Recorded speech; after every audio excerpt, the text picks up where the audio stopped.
2024 সালের ছাত্র জনতার অভ্যুত্থানের আমার সহযোদ্ধারা, আপনারা কেমন আছেন? আমার সামনে আজ এই ইসলামী আন্দোলন বাংলাদেশের মহাসমাবেশে যে লক্ষ ছাত্র জনতার উপস্থিতি, তারাই ছিল আমাদের জুলাই অভ্যুত্থানের অন্যতম সহযোদ্ধা। কে কি বলল সেটাতে আপনাদের আমাদের কিছু আসে যায় না। আমরা যতক্ষণ জুলাই অভ্যুত্থানের ওই স্পিরিটে নিজেদের বুকে ধারণ করে শহীদের যে আত্মত্যাগ, জুলাইয়ের যোদ্ধাদের যে রক্ত দেয়া, সেগুলোকে আমরা যতক্ষণ ধারণ করে সামনের দিকে এগিয়ে চলবো, ততক্ষণ কারো প্রপাগান্ডা আমাদের কিছু আসে যায় না। ততক্ষণ ওই বিদেশি এজেন্টদের চক্রান্তে আমাদের কিছু আসে যায় না। আমাদের মনে আছে ওই 3, 4, 5 আগস্টে আমাদের আমির সাহেব, সিনিয়র নায়েবে আমির সাহেব কিভাবে মার্চ টু গণভবনের ঘোষণা দিয়েছিলেন।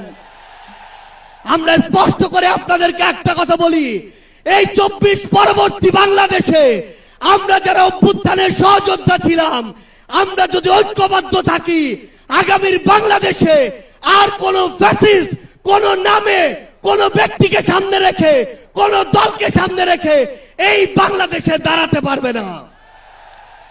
এখন জনগণের সামনে আমাদের দৃষ্টান্ত স্থাপন করতে হবে। আমরা আমাদের কাজের মাধ্যমে প্রত্যেকটি ক্ষেত্রে যেন সেই দৃষ্টান্ত স্থাপন করতে পারি। আজকে যখন আমি আসছিলাম, রাস্তার আশেপাশের প্রত্যেকটি মোড়ে আমার ইসলামী আন্দোলন বাংলাদেশের সহযোদ্ধারা ট্রাফিকিং এর কাজ করছে। এটাই হচ্ছে দৃষ্টান্ত যে আমরা কাজ করব, আমাদের রাজনৈতিক সমাবেশ করব, একই সাথে জনগণের যেন দুর্ভোগ না হয় সেটাও আমাদের মাথায় থাকবে।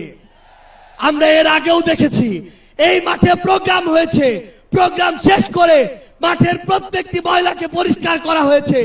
এটাই হচ্ছে আগামীর বাংলাদেশের দৃষ্টান্ত যে আমাদের যারা সাময়িক যদি কোনো সমস্যা হয়, আমরা আবার ঐক্যবদ্ধভাবে সেই সমস্যার সমাধান করব।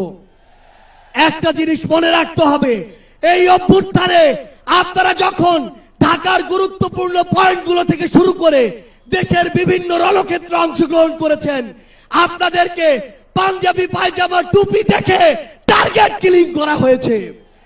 আমার মাদ্রাসার অসংখ্য ভাই এই টার্গেট কিলিং এর শিকার হয়েছেন।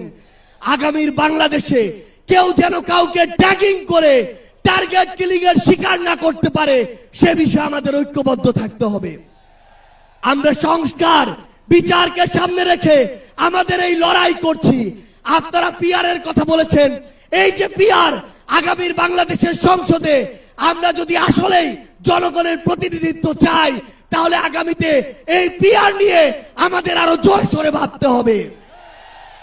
আমরা আপনাদেরকে স্পষ্ট করে আমাদের জাতীয় নাগরিক পার্টি এনসিপির পক্ষ থেকে অঙ্গীকার করি, বাংলাদেশের প্রশ্নে, জনগণের প্রশ্নে আপনারা যদি ঐক্যবদ্ধ থাকেন, আপনাদের সাথে কাঁধে কাঁধ মিলিয়ে 24-এর মতো এনসিপি আবারও আগামীর বাংলাদেশে লড়াই করবে। আমাদের এই বাংলাদেশের 24-এর অভ্যুত্থানের স্পিরিটের প্রশ্নে, ওই খুনিদের বিচারের প্রশ্নে, রাষ্ট্রের সংস্কারের প্রশ্নে আমরা ঐক্যবদ্ধভাবে এগিয়ে যাব। আমরা যতদিন ঐক্যবদ্ধ থাকব, ততদিন এই বাংলাদেশে আর কোনো হাসিনা মাথা উঁচু করে দাঁড়াতে পারবে না। ইনশাআল্লাহ আপনাদের সাথে আমাদের আবারও দেখা হবে রাজপথের লড়াইয়ে অথবা বিজয়ে।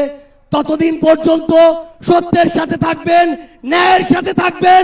যত বড় খুনি, যত বড় সাহসী, যত বড় নেতাই ফ্যাসিস্ট হয়ে ওঠার চেষ্টা করুক না কেন, আমরা ঐক্যবদ্ধভাবে তাদেরকে প্রতিহত করব ইনশাআল্লাহ। ইনকিলাব জিন্দাবাদ।